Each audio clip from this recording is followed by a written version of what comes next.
Baik, di video ini kita akan membahas materi berikutnya dari deep learning ya. Masih di bagian pengenalan ini, nanti akan kita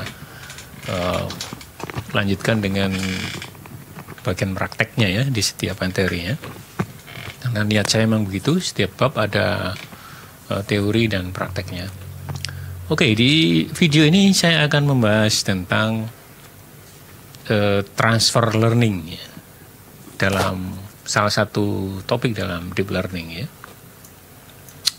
Jadi transfer learning ini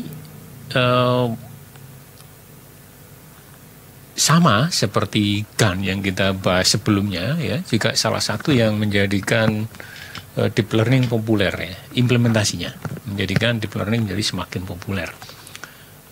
Mungkin orang awam nggak paham bahwa ini bagian dari deep learning, tapi mereka taunya ini masih identik dengan GAN, di mana salah satu implementasi yang hebatnya itu dilakukan pada bidang citra, computer vision ya. Tapi sebetulnya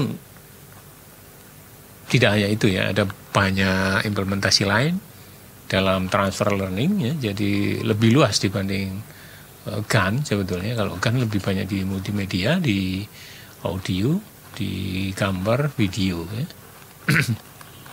Semacam itu umumnya implementasinya. Kalau transfer learning lebih luas lagi ya. Tapi kita akan bahas teori sebetulnya apa sih transfer learning itu ya. Kita mulai dari slide yang pertama dulu. Jadi ada banyak sekali definisi, mengingat juga banyak implementasi ya di transfer learning. Tapi intinya adalah penggunaan kembali, reuse. Jadi dalam kita belajar deep learning atau machine learning di awal kan tujuan utamanya membuat model ya, model deep learning atau model machine learning dengan jumlah layer yang sangat banyak ya. Dilatih, kemudian dihasilkan sebuah model. Model ini dinamakan sebagai pre-trained model karena dia sudah dilatih, tinggal dimanfaatkan saja. Sedangkan model yang sudah dilatih kemudian diuji dan disempurnakan itu ya jadi sebuah model untuk sebuah kasus penyelesaian. Nah, pada transfer learning model yang sudah dilatih tadi itu kemudian dimanfaatkan untuk penyelesaian masalah yang berbeda ya. Jadi misalnya saya akan mengidentifikasi wajah dari sebuah gambar. Saya akan melatih banyak sekali. Saya akan melatih jaringan saraf tiruan yang saya buat, arsitekturnya dengan deep learning ini dengan banyak sekali data wajah. Sedemikian hingga nantinya model yang akan saya buat ini mampu mengenali ini wajah atau bukan, wajah manusia atau bukan ya. Jadi bisa membandingkan wajah manusia dengan wajahnya binatang misalnya ya. Nah, kemudian kebutuhan berkembang, di mana saya butuh lagi nih, saya butuh orang yang butuh mendeteksi orang yang berkacamata atau kacamata yang dipasang di wajahnya orang, atau yang lebih spesifik dan aktual lagi, saya kepingin mendeteksi ini masker dari wajah orang, sehingga ini bisa jadi implementasi yang bagus ya, di mana kita bisa mendeteksi dalam sebuah ruangan orang pakai masker apa enggak untuk tujuan protokol kesehatan di era pandemi ini. Nah, hasil dari training yang saya lakukan tadi terhadap wajah itu saya pakai lagi modelnya yang sudah di training tadi. Saya belokkan, saya cari data baru ya untuk training yang jumlahnya nggak sebanyak data wajah, di mana data baru ini cuman saya cari yang pakai kacamata saja. Nah, arsitektur tadi yang saya pakai untuk mendeteksi wajah, saya pakai kembali untuk mendeteksi kacamata yang dipakai di wajah tentu saja ya. Sehingga datanya tidak terlalu banyak yang saya pakai untuk training dan tidak membutuhkan waktu untuk desain dan proses training yang panjang. Ya, jadi istilahnya dompleng gitu ya. Ini dinamakan sebagai transfer learning menurut pemahaman saya dan berdasarkan apa yang saya baca dari banyak literatur. Intinya seperti ini ya.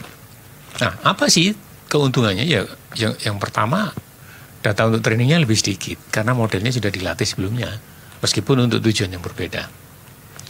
Kemudian ini yang menjadi dia populer adalah kebanyakan kasus real itu datanya masih sedikit. Ya.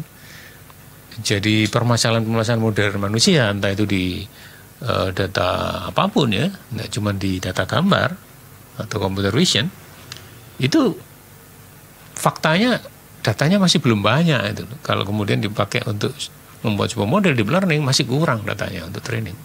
Kalau kurang akhirnya nanti akurasinya jadi nggak bagus ya, karena datanya kurang untuk trainingnya. Makanya dipakailah data training yang sudah ada yang masih mirip atau masih berkaitan dengan problem yang nanti akan dipecahkan. Nah, baru data kecil ya, atau data sedikit tadi yang sudah didapatkan, yang terbatas tadi kita trainingkan ke model yang sudah dilatih untuk penyelesaian masalah yang hampir mirip tadi. Ya, contohnya wajah dan kacamata tadi. Ya, sehingga cocoklah ya cara ini lebih singkat ya. Ke slide berikutnya, ini contoh implementasinya ya seperti yang saya jelaskan tadi. Misalnya kita sudah membuat model untuk deteksi wajah dan mata, kemudian kita akan mendeteksi kacamatanya ya itu. Ya, kemudian ini cara kerjanya ya. Jadi di bagian kiri ini classifier yang pertama, deep learning yang pertama ya, yang kalau deteksi wajah biasanya pakai CNN ya, convolutional neural network. Sambil saya ingatkan lagi. Jadi CNN ini lebih banyak atau lebih cocok dipakai di dunia image processing atau computer vision ya.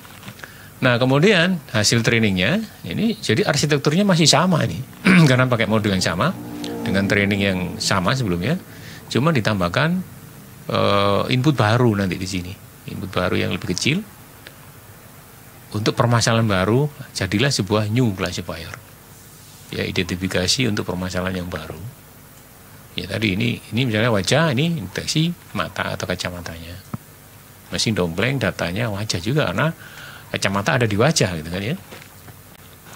Kita slide berikutnya, cara kerjanya ya hanya perlu ditambahkan bagian akhir ya, di bagian akhir saja. Jadi dari layer tadi itu, layer bagian CNN layer sebelum outputnya ditambahkan classifier baru untuk kacamata.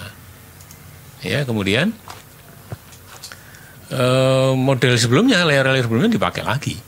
Ya, untuk melokalisir wajahnya dulu, baru kemudian matanya, kacamatanya. Ya, seperti itu konsepnya ya, konsep transfer learning. Ini keuntungannya menghemat waktu, kinerja yang lebih baik, dan tidak butuh banyak data. Ini 3 hal penting dalam transfer learning. Kenapa harus digunakan? Alasannya karena pelatihan atau apa ya, data itu tidak cukup ya kalau dipakai untuk membuat model baru yang sama sekali baru, tidak cukup untuk melakukan proses training ya.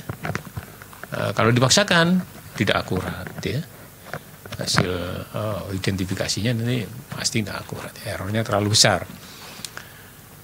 Nah, karena sudah ada jaringan saraf tiruan yang arsitekturnya sudah diuji di permasalahan sebelumnya yang mirip ya, kita pakai saja, kenapa enggak gitu ya.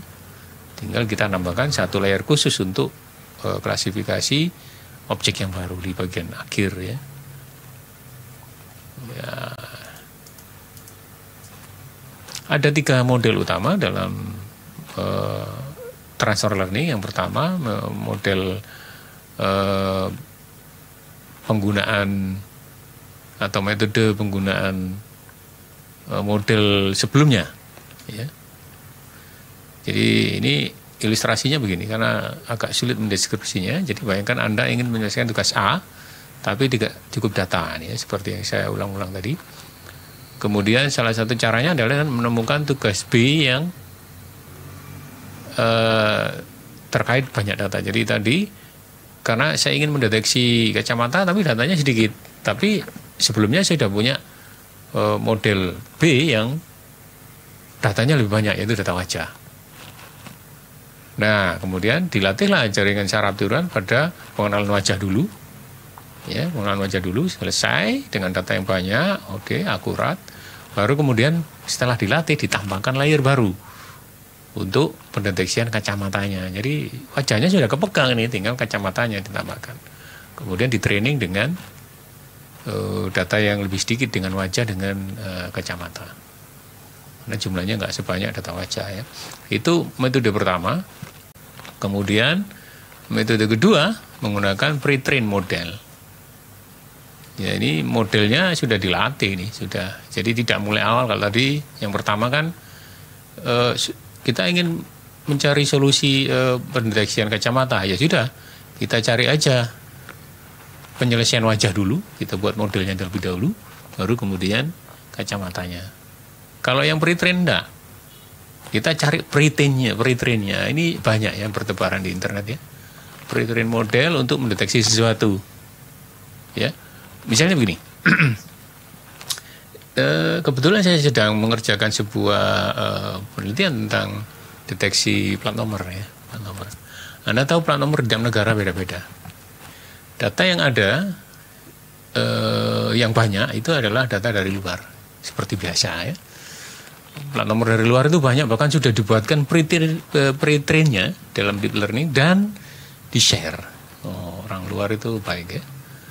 Di-share, jadi modelnya sudah di-share dan itu sudah di-training. Masalahnya adalah trainingnya dilakukan terhadap plat nomor mereka, modelnya beda, sehingga saya harus memodifikasi kan, ya, memodifikasi dengan memasukkan data baru. Masalahnya data plat nomor Indonesia tidak banyak, oke, datanya sedikit, ya saya pakai aja data, model pre-train untuk plat nomor dari luar, tapi datanya saya training kembali untuk data plat nomor Indonesia. Apakah berhasil? Nanti saya baru akan tahu, mungkin implementasinya awal tahun depan ya. Saya akan coba di beberapa kota di Madiun, di Citan kalau nggak salah ya. Bekerja sama dengan Disub. Kemudian metode yang ketiga adalah feature extraction. Jadi kalau ini mirip penyelesaian dalam deep learning, yaitu deep learning kita pakai untuk menentukan atau menemukan representasi terbaik dari masalah. Atau misalnya datanya sedikit ya, ini kan khususnya kan datanya sedikit ya. Dari data yang sedikit itu supaya hasil akurasinya tinggi dalam proses training, maka kita teliti betul data yang sedikit itu kira-kira fitur yang paling penting apa yang membedakan antara objek satu dengan objek yang lain. Misalnya nih, deteksi plat nomor misalnya ya, plat nomor ya. Kira-kira fitur penting apa dalam plat nomor itu supaya kita bisa membedakan ini objek plat nomor dan ini bukan. Misalnya ada sama-sama kotak dalam mobil, yang satu kotak itu gambar plat nomor, yang satu kotak yang lain. Nah, fiturnya apa dari kedua kotak itu yang menjadi pembeda? Itu yang kita ambil. Ya. Jadi proses trainingnya hanya memanfaatkan fitur-fitur pentingnya saja. Ya, ini akan lebih paham kalau Anda dulu di machine learning benar-benar mempraktekkan ini ya. Karena dulu di machine learning saya kasih tugas-tugas yang fiturnya biasanya banyak. Ya, fiturnya banyak dan sebetulnya dari sekian banyak fitur itu hanya beberapa saja yang penting.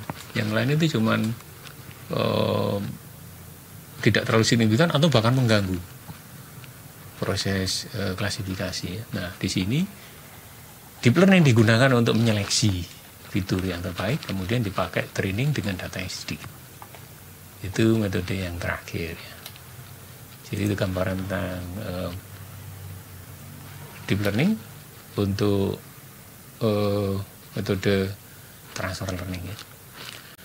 Kemudian ada banyak pre-train model yang terkenal di internet yang kebanyakan itu dipakai untuk proses citra atau computer vision. Yang pertama Inception volume 3, version 3 ya, dari GoogleNet, kemudian ResNet, AlexNet, VGG dan ResNet ya.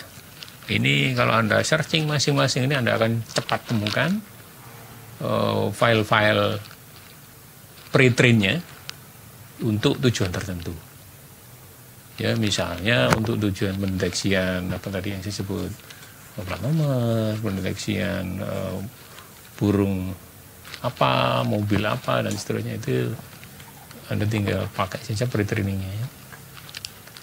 Di situ ukurannya biasanya besar-besar karena ukuran besar itu mengandung data weight ya, bobot dan bias untuk setiap sel jaringan saluran di arsitektur yang dibuat. Karena sel saraf yang terpakai di dalam jaringan yang di arsitektur itu dibuat itu jumlahnya ribuan, ya otomatis jumlah weight dan biasnya sejumlah itu dikalikan sekian ya. Sehingga ukurannya biasanya ratusan mega untuk setiap model pre-train itu. Dan itu akurasinya rata-rata kalau sudah berani di-share di internet ya, di publik, akurasi pendeteksiannya biasanya rata-rata di sekitar 90 ke atas, 90%. Nah, nanti kan kita praktekkan ya ini ya. Oke.